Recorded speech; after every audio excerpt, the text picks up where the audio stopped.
Hello दोस्तों, कैसे हो आप सभी। आशा करती हूँ आप सभी स्वस्थ होंगे। मैं आप सभी का अपने चैनल हिंदी क्लासेस में बहुत बहुत स्वागत करती हूँ। तो भाई हम कर रहे हैं जो मैंने हिंदी साहित्य की आपके लिए चैप्टर वाइज सीरीज चला रखी है, उसका चैप्टर 3 हम कर रहे हैं, भक्ति काल। और भक्ति काल में हम राम काव्य कर रहे हैं और आज राम काव्य की हमारी लास्ट क्लास होगी। चाहे आपके 35 क्वेश्चन होते हैं, चाहे 40 होते हैं, चाहे 45 होते हैं, चाहे 50 होते हैं, आज मैं इसको कंप्लीट आपको करवा दूंगी भाई।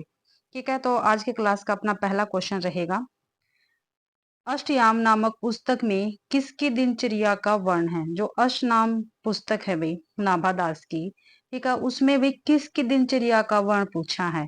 तो कृष्ण की दिनचर्या है, राम की है, विष्णु की है या शंकर की है। तो अष्टयाम नामक पुस्तक में भाई राम की दिनचर्या का वर्णन हुआ है। बी ऑप्शन ठीक रहेगा अपना। आंसर बी ठीक है। अष्टयाम नामक पुस्तक के रचयिता नाभा दास है। इस पुस्तक में राम की दिनचर्या का वर्णन है। अष्टयाम की रचना श्रृंगार एवं रसिक भावना को लेकर की गई है। क्या भाई जो अष्टयाम है इसकी रचना श्रृंगार एवं रसिक भावना को लेकर की गई है। पेपर में पूछा जाता है क्वेश्चन। एक जो अष्टयाम है भाई उसकी रचना किस भावना को लेकर की गई है। तो श्रृंगार एवं रसिक भावना को लेकर की गई है, ध्यान रखना आपको। अगला क्वेश्चन है, नाभादास कृत भक्तमाल की भाषा क्या है। नाभादास है, इन्होंने क्या लिखा, भक्तमाल। ठीक है, उसकी भाषा पूछिए भाई, इसकी भाषा क्या है। तो अवधी है, ब्रज भाषा, खड़ी बोली, हिंदी खड़ी बोली है या मैथिली है। तो भाई भक्तमाल की भाषा है ब्रज भाषा। क्या है, ब्रज भाषा है। बी ऑप्शन अपना बिल्कुल ठीक रहेगा भाई। ठीक है, व्याख्या में देख लेते हैं। गोस्वामी तुलसीदास के समकालीन राम भक्ति शाखा के प्रमुख कवियों में नाभादास का नाम उल्लेखनीय है। नाभादास ने भक्तमाल सन 1585 ईस्वी में रचना की, ब्रज भाषा में की थी भाई। ठीक है, जो नाभादास है इस सॉरी भक्तमाल है, इसका सन कितना है, 1585 ईस्वी में प्रकाशित हुई और ये ब्रज भाषा में रचित है। नाभादास की अन्य रचना है अष्टयाम, ये भी ब्रज भाषा में है। अष्टयाम अवधि भी है। जो अष्टयाम है भाई ये अवधि में भी है और ब्रज में भी है। नाभादास को संस्कृत काव्य शास्त्र तथा छंद शास्त्र का अच्छा ज्ञान था। जो नाभादास थे भाई इनको संस्कृत काव्य शास्त्र और छंद शास्त्र का अच्छा ज्ञान प्राप्त था। अगला क्वेश्चन है, राम रक्षा स्तोत्र रचना के लेखक है। राम रक्षा स्तोत्र रचना के लेखक कौन है। तो केशवदास है, नाभादास है, ईश्वरदास है या रामानंद है। तो राम रक्षा स्तोत्र रचना के लेखक है रामानंद वे। ठीक है, डी ऑप्शन ठीक रहेगा। राम रक्षा स्तोत्र के लेखक स्वामी रामानंद है। रामानंद द्वारा रचित राम रक्षा स्तोत्र की सूचना काशी नागरी परिचाणी सभा के खोज विवरण में दी गई है। स्वामी रामानंद संस्कृत के प्रकांड विद्वान थे। ठीक है, श्री रामार्चन पद्धति काफी महत्वपूर्ण है की रचना वैष्णव मताब्ज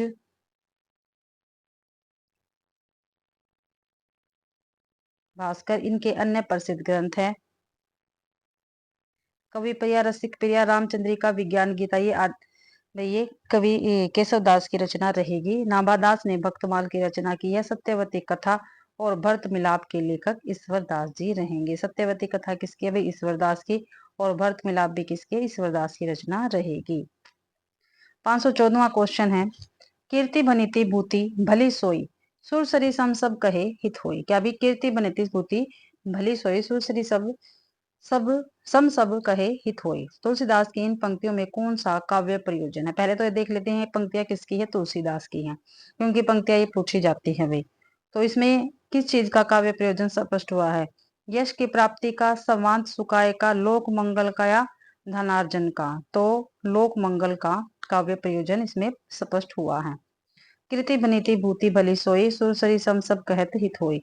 इस पंक्ति में गोस्वामी तुलसीदास जी लोक मंगल की कामना करते हुए तुलसी की रचनाएं लोक कल्याण तथा लोक मंगल की भावना से ओतप्रोत है। 515वां है, मैं पुनि निज गुरु सन सुनी कथा सो सोकर खेत। यह कथन किस कवि का है। क्या भाई मैं पुनि निज गुरु सन सुनी कथा सो सोकर खेत, यह कथन किस कवि का रहेगा। तो ये तुलसीदास का, कबीरदास का, नाभादास का है या सूरदास का है। तो ये कथन भाई तुलसीदास का रहेगा। ए ऑप्शन अपना बिल्कुल ठीक है। व्याख्या में देख लेते हैं। उपयुक्त पंक्तियां तुलसीदास ने अपने गुरु के प्रति समर्पित करते हुए सोरो क्षेत्र का वर्णन किया है। किस क्षेत्र का भी? सोरो क्षेत्र का वर्णन किया है, जो वर्तमान में एटा जनपद में गंगा जी के समीप स्थित है, जिससे यह सिद्ध होता है कि तुलसीदास सोरो के निवासी थे। अगला क्वेश्चन है, रामचरितमानस के ज्ञान दीपक प्रसंग किस कांड में है? ठीक है, जो रामचरितमानस है इसका जो ज्ञान दीपक प्रसंग है वो किस कांड में वर्णित है? तो उत्तर कांड में, अयोध्या कांड में, बाल कांड में या अरण्य कांड में? तो उत्तर कांड में ये है भाई, ये ऑप्शन ठीक रहेगा। ज्ञानदीप प्रसंग रामचरितमानस के उत्तरकांड में वर्णित है। तुलसीदास कृत रामचरितमानस राम कथा पर आधारित महाकाव्य है। इसकी रचना अवधी भाषा में तथा दोहा चौपाई शैली में हुई है। 517वां है, तुलसीदास द्वारा शारीरिक पीड़ा से मुक्ति हेतु लिखा गया ग्रंथ है। क्या भी? तुलसीदास द्वारा शारीरिक पीड़ा से मुक्ति हेतु लिखा गया ग्रंथ है। तो रामलला नैछू, बरवे रामायण, हनुमान बाहुक या विनय पत्रिका? तो हनुमान बाहुक है भाई, ठीक है, सी ऑप्शन ठीक रहेगा। जब जब भाई तुलसीदास जी थे, इनके शरीर में पीड़ा हो रही थी, खासकर इनकी बाजुओं में पीड़ा हो रही थी, तो इन्होंने भाई हनुमान बाहुक की रचना की थी अपनी उस पीड़ा से मुक्ति प्राप्ति हेतु। हनुमान बाहुक गोस्वामी तुलसीदास द्वारा शारीरिक पीड़ा से मुक्ति पाने के लिए लिखा गया ग्रंथ है। बरवे रामायण की रचना तुलसीदास ने अपने मित्र रहीम के आग्रह पर की थी। विनय पत्रिका की रचना कली काल से मुक्ति पाने के लिए की गई है। ठीक है, विनय पत्रिका जो इसकी रचना क्यों की थी भाई? तुलसीदास ने कलिकाल की कलिकाल से मुक्ति पाने के लिए की थी। अगला क्वेश्चन है, रामचरितमानस से किस संवाद का संबंध नहीं है? ठीक है, तो रामचरितमानस है तुलसीदास की, इसमें 4 संवाद दिए गए हैं नीचे। ठीक है, उनमें कौन सा ऐसा संवाद है जो रामचरितमानस में नहीं है?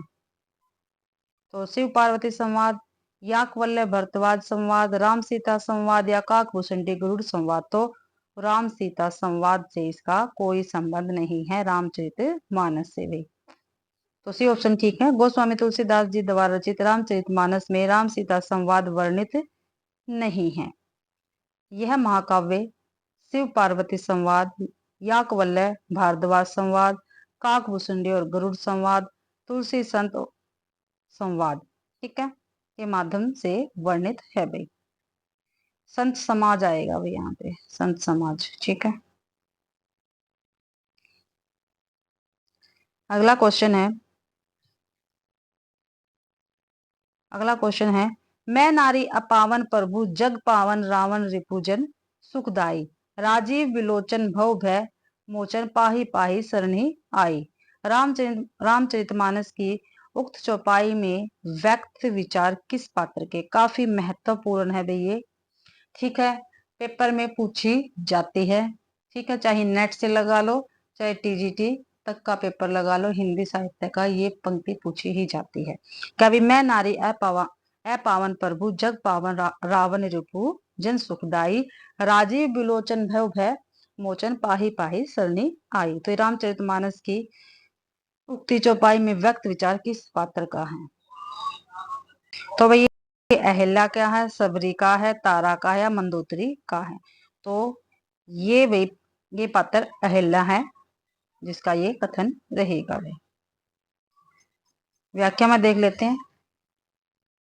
मैं नारी अपावन प्रभु जग पावन रावण रिपुजन सुखदाई, राजीव विलोचन भव भय मोचन पाही पाही सरनी आई। रामचरितमानस की उक्त चौपाई में व्यक्त विचार अहिल्या ने व्यक्त किया जब भगवान श्री राम अपनी पत्नी सीता तथा अनुज लक्ष्मण के साथ 14 वर्ष का वनवास हेतु बन गए थे। उस समय भगवान श्री राम ने शापित अहिल्या की अपने पवित्र चरणों से छूकर पुण्य मानव जीवन प्रदान किया था। अगला क्वेश्चन है, रामचरितमानस नामक महाकाव्य की रचना शैली है। तो क्या कैसी रचना शैली है भाई रामचरितमानस की? तो दोहा चौपाई शैली है, बरवे शैली है, मनसनवी शैली या उपयुक्त सभी? तो दोहा चौपाई शैली में रामचरितमानस लिखा गया है। व्याख्या में देखते हैं। रामचरितमानस भक्त कवि तुलसीदास द्वारा रचित है। रामचरित की रचना अवधी भाषा में दोहा चौपाई शैली में हुई है। अवधी एवं ब्रज भाषा दोनों में रचना करने वाले कवि है। अवधी एवं ब्रज भाषा दोनों में रचना करने वाले कवि कौन सी है? जिन्होंने अवधि में भी की है, ब्रजभाषा में की है, तो तुलसीदास जी रहेंगे। ये का तुलसीदास की भाई 12 प्रमाणिक रचनाएं मानी है। रामचंद्र शुक्ल जी ने 6 इनकी अवधि भाषा में है और 6 ब्रज भाषा में रचना रहेंगी। गोस्वामी तुलसीदास जी द्वारा अवधि एवं ब्रज दोनों में रचना की गई है। तुलसीदास रचित अन्य ग्रंथ रामचरितमानस, बरवे रामायण, पार्वती मंगल, जानकी मंगल, रामलला नेचू आदि है भाई। 522वां क्वेश्चन है, तुलसीदास की किस रचना का संबंध ज्योतिष से है? ये कवि तुलसीदास की ऐसी कौन सी रचना है जिसका संबंध ज्योतिष शास्त्र से है? तो रामलला नेचू, जानकी मंगल, हनुमान बाहुक, रामाज्ञा प्रश्नावली। तो भाई रामाज्ञा प्रश्नावली का संबंध ज्योतिष से है। तुलसीदास की रचना रामाज्ञा प्रश्नावली का संबंध ज्योतिष से है। गोस्वामी तुलसीदास की रचना एवं उनका संबंध रचना की विषय वस्तु। ठीक है, इनका जन्म 1532 में हुआ था और 1623 में इनकी मृत्यु हुई थी तुलसीदास की। इनका रचना देख लेते और विषय वस्तु। रामलला नेचू संस्कारों पर स्त्री गीत अर्थात सोहर भगवान राम के जन्म के संबंध से संबंधित है। जानकी मंगल भगवान राम सीता के विवाह का वर्णन, इसमें हनुमान बाहु को बाहु पीड़ा से मुक्ति के लिए हनुमान जी की स्तुति की गई है। ये विषय वस्तु है भाई, जो पेपर में पूछी जाती है। तुलसीदास की किस रचना में संत महत्व के लक्षण वर्णित हैं? तो किस में है भाई संत महंतों के लक्षण? ठीक है, ये विषय पूछ लिया है रचना का। तो वैराग्य संदीपनी में, रामाज्ञा प्रश्न में, पार्वती मंगल में, जानकी मंगल में। तो भाई वैराग्य संदीपनी में, ठीक है, संत महंतों के लक्षण वर्णित हैं। तुलसीदास की रचना वैराग्य संदीपनी में संतों और महंतों के लक्षण वर्णित है भाई। आगे क्वेश्चन देखते हैं और इनकी रचना है और इनकी विषय वस्तु। रामाज्ञा प्रश्न ज्योतिष संबंधी रचना है ये। पार्वती मंगल पार्वती और शिव के विवाह का वर्णन है। जानकी मंगल में जानकी एवं राम के विवाह का वर्णन है। जानकी किसको कहते हैं? सीता को भी। तुलसीदास जी के गुरु कौन थे? तो कौन थे? रामानंद, हनुमंत शास्त्री, नरहरियानंद या रामानुजाचार्य। तो तुलसीदास के गुरु नरहरियानंद थे वे। सी ऑप्शन ठीक है। लोकनायक तुलसीदास के दीक्षा गुरु नरहरियानंद और शिक्षा गुरु शेष सनातन है भाई। ठीक है, दीक्षा गुरु नरहरियानंद और शिक्षा गुरु शेष सनातन। 525वां है, बरवे रामायण किसकी रचना है? जो बरवे रामायण है वो किसकी रचना है भाई? सूरदास, तुलसीदास, नंददास, केशवदास। तो तुलसीदास की रचना रहेगी बरवे रामायण। बरवे रामायण तुलसीदास की रचना है। रचना और रचनाकार साहित्य लहरी सूरदास, रास पंचाध्यायी नंददास की है। विज्ञान गीता केशवदास की रचना रहेगी भाई। 526वां क्वेश्चन है, इनमें से कौन सी रचना तुलसीदास की है? तुलसीदास की रचना इनमें से बतानी कौन सी है? तो राम ध्यान मंजरी, राम सतसई, कृष्ण गीतावली या श्री रामार्चन पद्धति। तो कृष्ण गीतावली तुलसीदास की रचना रहेंगी। व्याख्या में देखते हैं।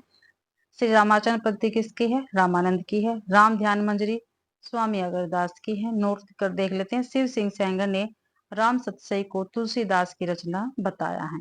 जो राम सतसई है, ठीक है भाई, उसको तुलसीदास की रचना किसने बताया है? तो शिव सिंह सैंगर ने बताया है भाई। कबीर कानी राखी नहीं वर्णाश्रम षष्ठ दर्शनी, किसने कहा है? काफी महत्वपूर्ण है ये भाई, ये पंक्ति काफी महत्वपूर्ण है। क्या भी कबीर कानी राखी नहीं वर्णाश्रम षष्ठ दर्शनी, तो ये नाभादास ने कहा है भाई। व्याख्या में देख लेते हैं। नाभादास राम भक्ति शाखा के कवि हैं। इन्होंने लगभग 1585 ईस्वी में भक्तमाल की रचना की। यह एक जीवनी पर ग्रंथ है। इसी में कबीर के संदर्भ में कहते हैं कि कबीर कानी राखिनी वर्णाश्रम षष्ठ दर्शनी। नाभादास तुलसीदास के विषय में भी कहते हैं, कली कुटिल जीव निस्तार रही वाल्मीकि तुलसी भयो। ये पंक्ति भी पेपर में पूछी जाती है। क्या भाई? कवि कुटिल जीव निस्तार रही वाल्मीकि तुलसी भयो। और नोट, प्रियादास ने भक्तमाल की टीका लिखी है। पूछा जाता है क्वेश्चन भी भाई, भक्तमाल की टीका किसने लिखी है? तो प्रियादास ने लिखी है। ऐसे ही हमारे क्वेश्चन बनते हैं और पेपर में पूछे जाते हैं। गोस्वामी तुलसीदास की रचना का सही क्रम कौन सा है? तो भाई सबसे पहले रामचरितमानस, फिर दोहावली, फिर गीतावली, फिर विनय पत्रिका। तो बी ऑप्शन ठीक रहेगा। गोस्वामी तुलसीदास का जन्म 1532 में, मृत्यु 1623 ईस्वी में हुई। इनकी रचनाओं का सही अनुक्रम रामचरितमानस है, दोहावली, गीतावली, विनय पत्रिका। जबकि डॉक्टर उदय भानु सिंह के अनुसार इनका क्रम है, देख लेते हैं। उदय भानु सिंह के अनुसार जो तुलसीदास की रचनाएं हैं उनका क्रम। वैराग्य संदीपनी 1626-27 में, रामाज्ञा प्रसन 27-28 में, और इसको दोहावली रामायण भी कहते हैं रामाज्ञा प्रसन को। रामलला नेचू संवत 1628-29 में, जानकी मंगल 1629-30 में, रामचरित मानस 1631 में संवत है भैया, पार्वती मंगल 1643 में, कृष्ण गीतावली संवत 1643 से लेकर 1660 ईस्वी के अंतर्गत लिखी गई थी। ये गीतावली, इसको पदावली रामायण भी कहते हैं। इसकी रचना संवत 1630-70 में हुई थी। विनय पत्रिका, विनयावली, राम गीतावली 1631 से लेकर 1679 ईस्वी के बीच इसकी रचना हुई थी। दोहावली संवत 1626 से लेकर 1820 इसका रचनाकार आएगा। बरवे रामायण, बरवा कहते हैं इसको, संवत 1630 से लेकर 80 के बीच इसकी रचना हुई। कवितावली या कवितावली हनुमान बाहुक भी है इसके अंदर भी, ठीक है। इसकी रचना 1631 या से लेकर 80 के बीच में हुई थी। ये क्रम था भी तुलसीदास जी की रचनाओं का। अगला क्वेश्चन है, गोस्वामी तुलसीदास की अंतिम रचना कौन सी है? ठीक है, अभी अंतिम रचना पूछी है, कौन सी है तुलसीदास की? विनय पत्रिका है, दोहावली है, कवितावली, हनुमान बाहुक है। तो हनुमान बाहुक जो है गोस्वामी तुलसीदास की अंतिम रचना है। हनुमान बाहुक तुलसीदास की अंतिम रचना मानी जाती है। जीवन के अंतिम समय जब तुलसीदास जी के भुजाओं में असहनीय पीड़ा हो रही थी, तब उससे मुक्ति पाने के लिए गोस्वामी जी ने इसकी रचना की थी। हनुमान बाहुक कवितावली या कवितावली के में संग्रहित है। ठीक है, यह ब्रज भाषा में तथा कवित एवं छप्पे छंदों में रचित है। 530वां क्वेश्चन है, इनमें से कौन सी रचना अवधी भाषा की नहीं है?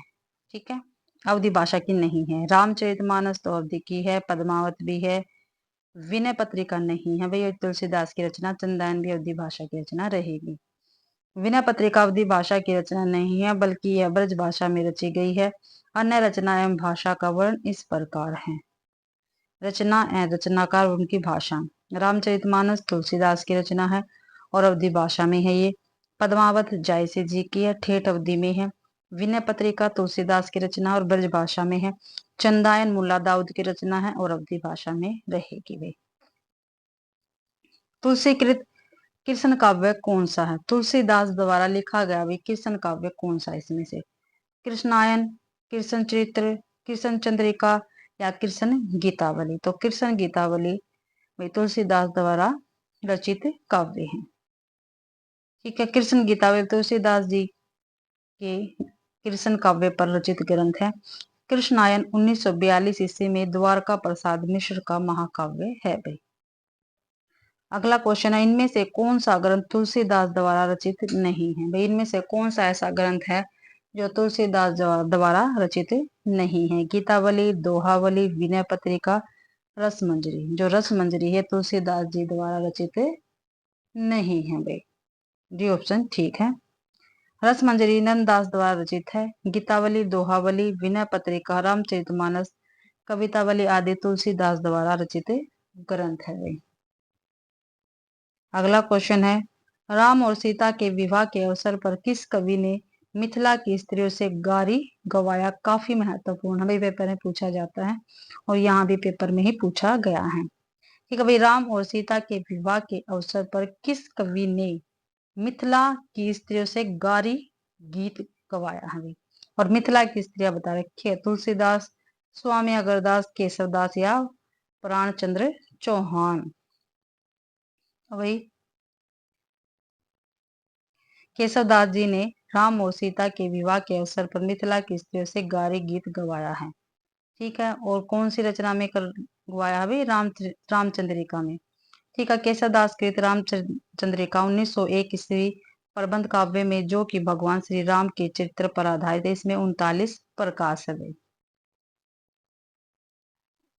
534वां है, इनमें से कौन सी रचना तुलसीदास की नहीं है? इनमें से कौन सी ऐसी रचना जो तुलसीदास की नहीं है? तो रामचरितमानस है, कवितावली है, गीतावली, लेकिन साकेत नहीं है भाई, डी ऑप्शन ठीक रहेगा। व्याख्या में देखते हैं, साकेत तुलसीदास की रचना नहीं है, बल्कि यह राष्ट्र कवि मैथिली शरण गुप्त की रचना है। मैथिली शरण गुप्त की अन्य रचनाएं जयद्रथवर्ध, भारत भारती, पंचवटी, यशोधरा, द्वापर, सिद्धराज, नहुस, जय भारत झनकार, मेघनाथ वध आदि है भाई। रामचरितमानस, कवितावली एवं गीतावली गोस्वामी तुलसीदास की रचनाएं रहेंगी। 535वां क्वेश्चन है, स्वामी अगरदास का संबंध किस भक्ति शाखा से है? क्या भाई स्वामी अगरदास का संबंध किस भक्ति शाखा से है? तो ज्ञान मार्गी शाखा से, प्रेम मार्गी शाखा से, राम भक्ति शाखा से या कृष्ण भक्ति शाखा से? तो राम भक्ति शाखा से अगरदास जी का संबंध रहेगा। सी ऑप्शन ठीक है। स्वामी अगरदास सगुण काव्य धारा के राम भक्ति शाखा से संबंधित है। स्वामी अगरदास ने अपनी गद्दी जयपुर के पास रेवास में स्थापित किया। रसिक संप्रदाय में इन्हें अगर अली भी कहा जाता है। ठीक है भाई, जो अगरदास जी है इनको रसिक संप्रदाय में अगर अली भी कहा जाता है। स्वामी अगरदास जी द्वारा रचित प्रमुख ग्रंथ हैं हितोपदेश, उपाख्यान, बावनी, ध्यान मंजरी, राम ध्यान मंजरी, कुंडलिया तथा अष्टायाम, ये राम अष्टायाम। ठीक है, ये सभी भाई अगरदास जी की रचनाएं रहेंगी। 536वां क्वेश्चन है, भक्ति काल के किस कवि को जातीय कवि कहा जाता है? तो किस कवि को भी जातीय कवि कहा जाता है? तो तुलसीदास को कहा जाता है। ठीक है, व्याख्या में देखते हैं, भक्ति काल की राम काव्य धारा के सर्वप्रथम भक्त कवि संत शिरोमणि गोस्वामी तुलसीदास हिंदी साहित्य के सर्वाधिक लोकप्रिय कवि है। तुलसीदास को भक्ति काल के जातीय कवि की संज्ञा दी गई है। रामचरितमानस, विनय पत्रिका तथा कवितावली, गीतावली, दोहावली आदि तुलसीदास की प्रमुख रचनाएं हैं।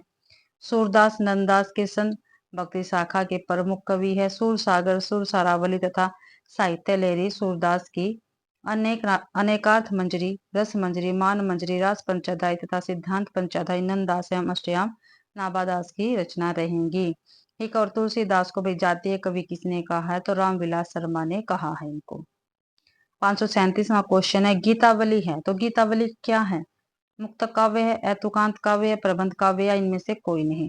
तो गीतावली भाई मुक्त काव्य है, ये ऑप्शन ठीक रहेगा। व्याख्या में देख लेते हैं, गीतावली तुलसीदास द्वारा रचित एक गीति काव्य मुक्त काव्य है। राम भक्ति शाखा के सर्वाधिक लोकप्रिय भक्त कवि गोस्वामी तुलसीदास ने बड़े छोटे कुल 12 ग्रंथों की रचना की। गीतावली, रामचरितमानस, दोहावली, कवित रामायण, रामाज्ञा प्रसन्नता, विनय पत्रिका तुलसी द्वारा रचित बड़े ग्रंथ है वे। ठीक है, कौन कौन से इसमें बड़े ग्रंथ बताए हैं? ठीक है, गीतावली, रामचरितमानस, दोहावली, कवित रामायण, रामाज्ञा प्रसन्नता, विनय पत्रिका तुलसीदास जी द्वारा बड़े ग्रंथ हैं। समन्वयवादी चेतना एवं लोक मंगल की विराट भावना से अभिप्रेत तुलसीदास ने प्रबंध एवं मुक्तक दोनों काव्य ग्रंथों की रचना की। गीतावली व कवितावली तुलसीदास द्वारा रचित मुक्तक काव्य है। ठीक है, जो गीतावली है और कवितावली ये क्या है? मुक्तक काव्य रहेंगे भी तुलसीदास जी के। अगला क्वेश्चन है, तुलसीदास जी ने भी भ्रमर गीत परंपरा के अंतर्गत भ्रमर गीत की रचना की गई। क्या भी तुलसीदास जी ने भी भ्रमर गीत परंपरा के अंतर्गत भ्रमर गीत की रचना की है, जो संकलित है? किसमें संकलित है? जानकी मंगल में, कृष्ण गीतावली में या कवितावली में? तो भाई ये कृष्ण गीतावली में संकलित है। भ्रमर गीत परंपरा के अंतर्गत भ्रमर गीत की रचना। व्याख्या देखते हैं, राम काव्य धारा के सर्व प्रमुख भक्त कवि गोस्वामी तुलसीदास द्वारा रचित भ्रमर गीत उनकी रचना कृष्ण गीतावली में संकलित है। रामचरितमानस, विनय पत्रिका, रामलला नेछु, पार्वती मंगल, जानकी मंगल, बरवे रामायण, वैराग्य संदीपनी, रामाज्ञा प्रसन्न, कवितावली, गीतावली आदि तुलसीदास की अन्य रचनाएं है वे। 539वां क्वेश्चन है, गिरा अर्थ जल बीची सम कहियत भिन्न भिन्न, बंदो सीताराम पद जिन्हीं परम प्रिय खिन। तो उक्त काव्य पंक्तियां किसकी है? तो देख लो, भी काफी बार पेपर में पूछी गई है भैया। गिरा अर्थ जल बीची सम कहित भिन्न भिन्न, बंदो सीताराम पद जिन्हीं परम प्रिय खिन। तो उक्त काव्य पंक्तियां किस कवि की हैं? तो ये भी तुलसीदास जी की रहेंगी। बी ऑप्शन ठीक है। गिरा अरथ जल बीची सम कहित भिन्न भिन्न, बंदो सीताराम पद जिन्हीं परम प्रिय खिन। तो ये पंक्तियां तुलसीदास जी की हैं। आगे देखते हैं, काव्य पंक्तियां दे रखी है साइड और ये कवि दे रखे हैं, ये हमारी व्याख्या के अंतर्गत है। देखते हैं कौन से कवि की कौन सी पंक्ति रहेगी। तो केशव कैसिन अस करी बरहु जस न कराही, चंद्र बदनी मृग लोचनी बाबा कही कही जाई। तो केशवदास की है ये। अधर मधुरता कठिनता कुछ तीक्ष्णता त्योर, रस कविता परिपक्वता जाने रसिक ने और। तो ये भिखारी दास की रहेगी पंक्ति। एक चित हमें चितवे उस जोगी चित जोग, धर्म न जान सी पापी कही सी कौन ते लोग। ये ईश्वरदास की रहेगी भाई। 540वां है, तुलसीदास की भक्ति किस प्रकार की है। तो तुलसीदास की भक्ति भाई दास्य भाव की रहेगी। सी ऑप्शन ठीक है। व्याख्या में देख लेते हैं। तुलसी की भक्ति दास्य भाव की थी। 9 प्रकार की भक्ति मानी गई है, जिसमें नवधा भक्ति कहते हैं, जिसे नवधा भक्ति कहते हैं। सॉरी, तुलसीदास की भक्ति भी दास्य भाव की थी। 9 प्रकार की भक्ति मानी गई है भाई, जिसे नवधा भक्ति कहते हैं। जो 9 प्रकार की भक्ति, उसको नवधा भक्ति कहा जाते हैं। इनमें श्लोक दृष्टव्य है, ठीक है, श्रवण कीर्तन विष्णु है, स्मरण पादे सेवनम, अर्चनम वंदनम दास्य, साख्यामत निवेदनम। ठीक है, ये श्लोक है। 541वां है, सचिव बंदे गुरु तीनी, जो प्रिय बोल ही भय आस, राज धर्म तन तीनों कर होंगी बेग ही नाश। तो यह दुआ रामचरितमानस के किस कांड से है। तो ये सुंदर कांड से लिया गया है। क्या भाई, सचिव वैद गुरु तीनी, जो प्रिय बोल ही भय आस, राज धर्म तन तीनी कर होंगी बेग ही नाश। तो ये सुंदर कांड से लिया गया है भाई दोहा। ठीक है, रामचरितमानस के सुंदर कांड में वर्णित है। रामचरितमानस में कुल 7 कांड है। बालकांड, अयोध्या कांड, अरण्य कांड, किष्किंधा कांड, सुंदरकांड, लंका कांड और उत्तरकांड। ये 7 कांड है रामचरितमानस में। अगला क्वेश्चन है, तुलसीदास ने रामचरितमानस के किस कांड में कलियुग का वर्णन किया है। ठीक है भाई, रामचरितमानस है जो, उसमें 7 कांड है, और उनमें से कौन सा ऐसा कांड है जिसमें भाई तुलसीदास ने कलियुग का वर्णन किया है। तो बालकांड, अयोध्या कांड, अरण्य कांड या उत्तरकांड। तो उत्तरकांड में किया है। आगे देख लेते हैं। तुलसीदास ने रामचरितमानस के उत्तरकांड में कलियुग का वर्णन किया है। यह अवधि भाषा तथा दोहा चौपाई में रचित एक प्रबंध काव्य है। रामचरितमानस में कुल 7 कांड है। बालकांड, अयोध्या कांड, अरण्य कांड, किष्किंधा कांड, सुंदरकांड, लंका कांड तथा अरण्य कांड में। 543वां क्वेश्चन है, सगुने अगुने नहीं कुछ भेदा, इस तथ्य को तुलसीदास ने किसके द्वारा कहलवाया है। काफी बार क्वेश्चन आया हुआ है पेपर में ये है, सगुने अगुने नहीं कुछ भेदा। ठीक है, ये पंक्ति है, और इस तथ्य को तुलसीदास ने किससे कहलवाया। तो शिव से कहलवाया है रामचरितमानस में। गोस्वामी तुलसीदास ने रामचरित के बाल कांड के अंतर्गत शिव पार्वती संवाद में भगवान शिव द्वारा यह चौपाई कहलवाई है। सगुने अगुने नहीं कुछ भेदा, गावही मनु पुराण बधु वेदा, अगुनि अरूप अलग जोई, भगत प्रेम बस सगुन सो होई। तो 544वां क्वेश्चन, राम राज्याभिषेक की तैयारी रामचरितमानस के किस कांड का हिस्सा है। ठीक है भाई, जो राम का राज्याभिषेक होता है, ठीक है, उसमें जो तैयारी दिखाई गई है राम राज्याभिषेक की तैयारी, वो रामचरित के किस कांड का हिस्सा है। तो अरण्य कांड का है, सुंदर कांड का, अयोध्या कांड का या उत्तर कांड का। तो ये अयोध्या कांड का रहेगा। सी ऑप्शन ठीक है। तुलसीदास द्वारा कृत रामचरितमानस में राम राज्याभिषेक की तैयारी का वर्णन अयोध्या कांड में है। यह अवधि भाषा में लिखा गया। इसमें 7 कांड है। बालकांड, अयोध्या कांड, अरण्य कांड, किष्किंधा कांड, सुंदरकांड, लंका कांड और उत्तरकांड में। 545वां क्वेश्चन है, रामचरितमानस के अयोध्या कांड में कौन सा संवाद नहीं है। या भी रामचरितमानस के अयोध्या कांड में कौन सा संवाद नहीं है। तो श्री राम भरत सीता संवाद, राम वाल्मीकि संवाद, शिव पार्वती संवाद। तो रामचरित के अयोध्या कांड में पूछा भाई, ठीक है, अयोध्या कांड में। तो अयोध्या कांड में भाई शिव पार्वती संवाद नहीं है। ठीक है, श्री राम भरत संवाद है, सीताराम संवाद है और राम वाल्मीकि संवाद है अयोध्या कांड में। रामचरितमानस के अयोध्या कांड में शिव पार्वती संवाद नहीं है, जबकि अयोध्या कांड में श्री राम भरत संवाद है, श्री राम सीता संवाद है और श्री राम और वाल्मीकि संवाद हुआ है। 546वां क्वेश्चन है, अयोध्या कांड के प्रथम श्लोक में किसकी स्तुति की गई है। तो किसकी स्तुति की गई है अयोध्या कांड के प्रथम श्लोक में। तो शंकर जी की गई है।